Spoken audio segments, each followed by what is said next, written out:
In 5, 4, 3, 2, 1.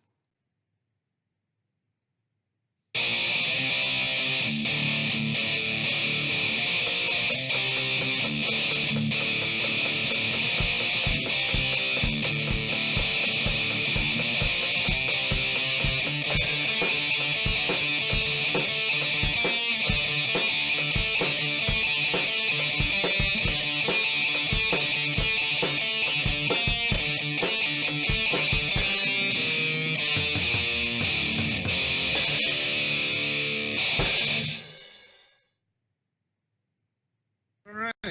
So welcome to our second review of the evening. We are taking a look at Ludosity's Card City Nights 2. Obviously, this is a game that has a sequel, and Or that is a sequel to another game. yeah, sorry, yeah, it is a sequel. And, No, we're just reviewing the second one in a series of 3 for no reason. Right. Sorry, misspoke there. Yeah. Card City Nights 2 is a sequel to, well, the original Card City Nights, which is a wholly original card game created by Ludosity a few years ago, with its own rule set and everything. The original game was I'm trying to think how to best explain it. It's a battle card game, not a card game RPG or anything like that. It's a lot simpler. Like, it's a lot simpler than a lot of card games. Now that I think about it. Yeah. I think that was one of its touting points. That and the fact that you can, get the card games experience without having to deal with the card game experience. Mm-hmm. And by that I mean you have to buy booster packs that may or may not give you the card you want. Luckily, in these games, it's entirely in-game and not like microtransactions. Yeah, it's like, I'm like, all resemblances to loot boxes are probably not coincidental, now that I think about it. Yeah, knowing these devs is probably not. Okay, so the game in this game is different from the game in the first game, but it has a lot of similar mechanics, it looks like. Right. Well, the first game, the core mechanics are still there. The core mechanics are there in both games. And that is to say, you play, the way you play is via arrows. Mm-hmm. Like, yeah, it's a grid-based. It's not like a card game where everything goes wherever, like in Magic. It's a grid-based card game where each card goes into a spot on the grid, and each card has arrows on its side, and basically, when 2 arrows touch each other, or multiples, is when stuff happens. Right. And the original game was played on a 3x3 rectangle, I believe. And you had a 3x3 rectangle, and your opponent had a 3x3 rectangle. In this game, it's 3x5, but you both play on that. Right, and that's a pretty significant change, actually. Yeah, you can block your opponent's cards now, and they can block you. Like, oh no, wait, it's actually it is the full. It's a 3x6. My mistake. Yeah, it's a much it's basically combining the 2 grid squares together, and you both play on the same plane now, which means you have to take into account what your opponent is probably going to do. Hint: do not put down a single passage card first. You will be blocked. Yes. Yeah. You know, and the number of arrows on a card varies widely, and that's one of the things that, determines how good a card is. Though there are lots of other things. There are, in fact, cards, like, ultimately the point is to deplete your opponent's life before you run out of life or run out of cards. And a lot of cards do damage, but there are other cards that don't do anything by themselves except have arrows. And the reason for that is that the way the mechanic in this game works is you have to link up 3 cards with arrows, and then they all become activated and start counting down the number of turns on them that they stay on the board. And sometimes, like, a card has a lot of arrows and lasts a long time, and you use that to, like, anchor a bunch of other cards, because if you link a card to a card that's already active, it becomes active immediately. Right. Now, that's just the baseline, because this being a card game, you're going to get a whole lot of exceptions and differentials. Like, for example, when you start getting into the higher tiers of power cards, more often than not, they're not going to connect. They're going to seal themselves off once they're activated. A lot of cards have non-conductive, which means that once they're activated, they don't do anything, but you can still, like, play those to activate. A lot of non-conductive cards have a lot of arrows, so you can, like, play them to activate a bunch of things at once. Right. Mm-hmm. And the reason this is important is, like, if you've got active cards with arrows, you can just put another card to that arrow and it will be activated as well. And there are cards that will be activated just when you put it on the screen, or even if it appears in your deck. Like, yeah, there are some cards that activate themselves. There are some cards that have effects when they're played instead of when they resolve. Yeah, resolve is when the card reaches down to its 0 number and it does its thing. And that is like most cards. Yeah. And how to rate this card game is a bit difficult, because, if you're like, it's plenty complex in its own right, but yeah, this is pretty simple compared to, say, Yu-Gi-Oh! Or something like that. Well, the effects of the individual cards are usually fairly simple, although there are some that do fairly weird. There's one card that I ran into that makes you swap hands with your opponent, and that can be a pain. Yeah. And I think it's when that happens that you can have cards where you still need to link up with your opponent's cards. So well, here's the thing: there are higher tiered strategies, and we haven't really talked about those yet. There are a number of status effects that, like caging, that's getting rid of arrows. Sealing, that's blocking off a card effect, basically making silencing, I thought. Anyway, yeah, silence. Yes. And of course, there's a counter. You can restore those. Although also getting rid of the thing that causes them usually does. Yeah, there are activation cards, what you use because there are some cards that don't have any arrows, and you're supposed to use those in tandem. So there'll be a card that just you play it, and when it becomes active, it says activate target card. Yes. Yeah.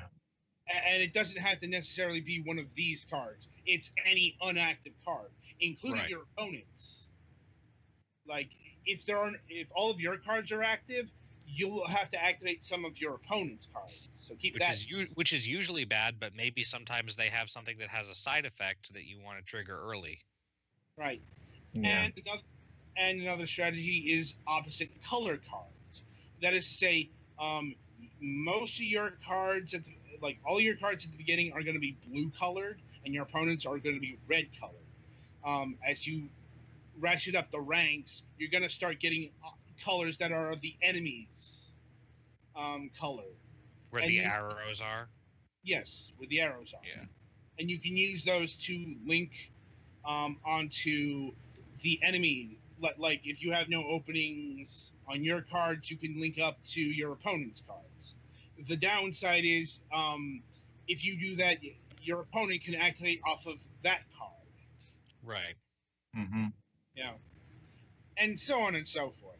There is quite a bit of strategy here, don't get me wrong. I'm like, It's just it kind of builds itself as a simple experience compared to what a card game can be. Yeah, the rules interactions are pretty simple, but the strategy can be pretty complicated because you have to be concerned about placement and trying to figure out, okay, I have a lot of cards with arrows that go this way, so I'm pretty likely to be able to play a card with an arrow that goes in the opposite direction, but... Right. And also worth noting, there is no DLC. That's like one of the main points about this game. You don't have to deal with any nickel and diming. Well, there aren't microtransactions. There isn't any DLC yet, but I suppose you could do that. I know that was a mission statement on them for the first game. Mm-hmm. Oh no, I'm not saying there should be. I'm just saying it would be an interesting thing that you could do. Is a new expansion came out. Right. Anyway. No. I'm looking here, and they say still no in-app purchases whatsoever. So they're okay. Yeah, and we are interviewing the devs in January. So, if you want to make sure, we can ask them then. Oh no, I wasn't saying there are or should be. I was just saying if they did, they could still. They definitely would. I don't think they would ever do anything with like where you have to spend money for things, but they could like release new card expansions in game if they wanted to, but they probably don't. Right. Oh, definitely. Just they don't plan on doing that. Mm-hmm. Anyway, the setting of Card City Nights 2. From what I remember, the first game was an urban setting. It looks like it, yeah. Yeah, Card City Nights 2 is a sci-fi setting. It's very Ludosity. Specifically, it's very similar in tone to like It'll Do 2 and stuff, where it's like, okay, that's weird, and then just you just roll with it. Yeah. And speaking of Ludosity, this is kind of a crossover game of sorts. That is to say, all of the cards are based off of their various properties. So you've got It'll Do in there, you got Princess Remedy, you got Murray, you got Hero, you got a game called Sidecard, which I don't think Naka has covered yet. And so on. Ultimately, if you follow Naka's Let's Plays of all of the Ludosity things, there will be a lot of familiar faces in the card games. Mm-hmm. And I'm not sure if Naka ever plans on doing these games. It would be interesting and possibly boring. Yeah, it's not the most visually interesting thing. Yeah. I'm like, at least in terms of spectator sport, but, to each their own, I guess.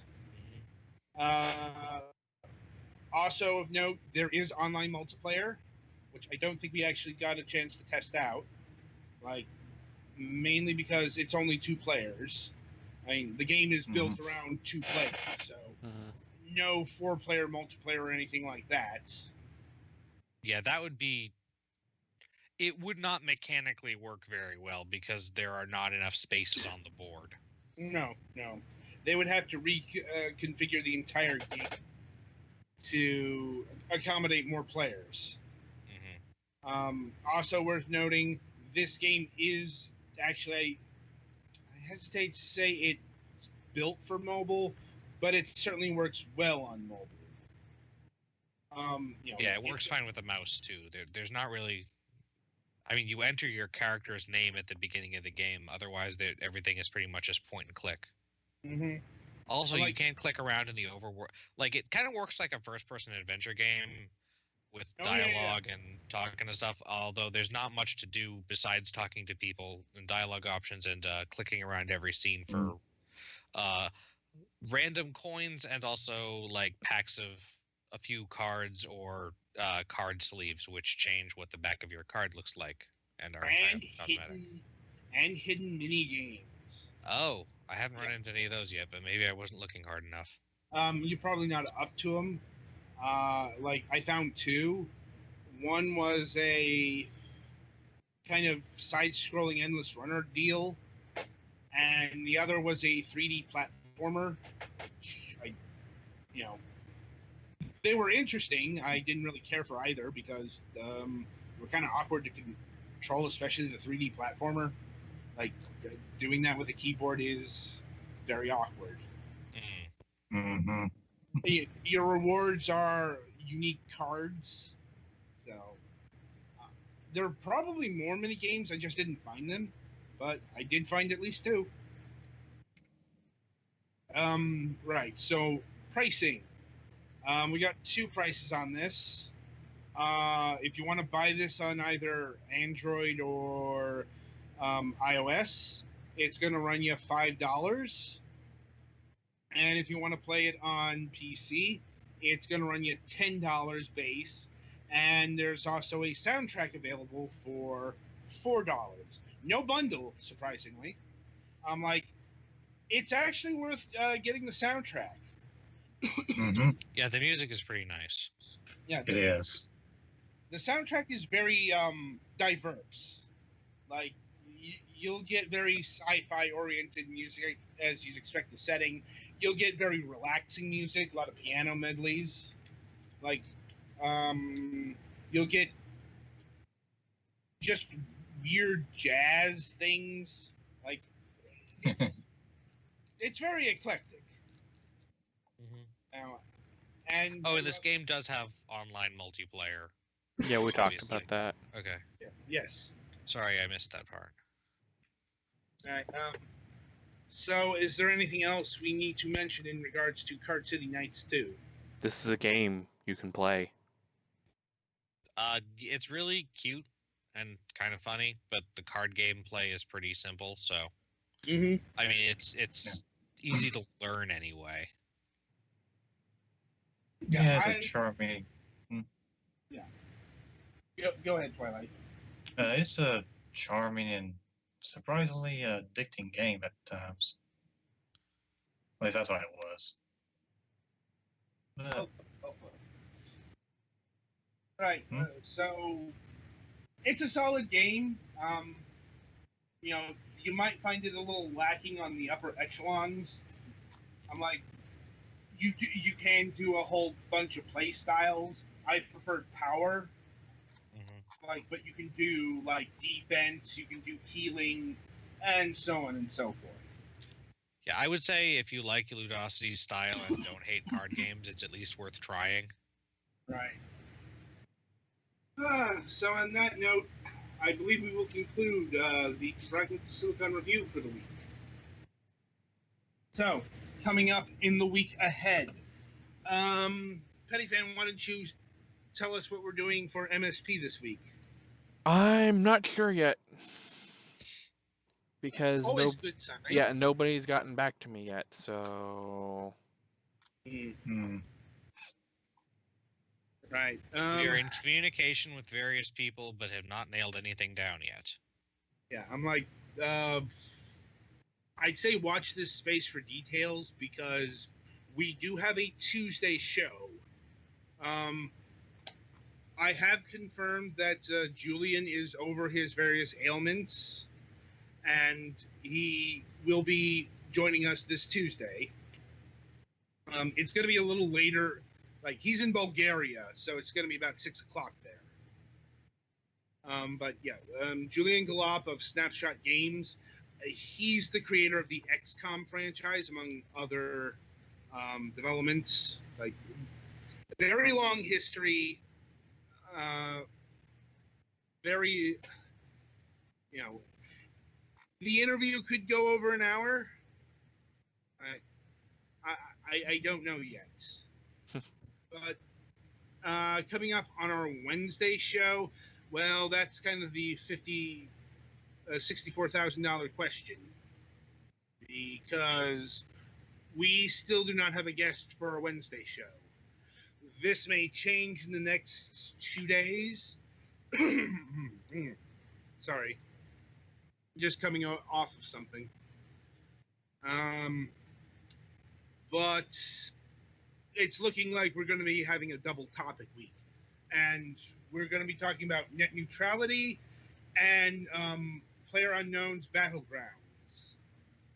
So until next time, I wish you good gaming.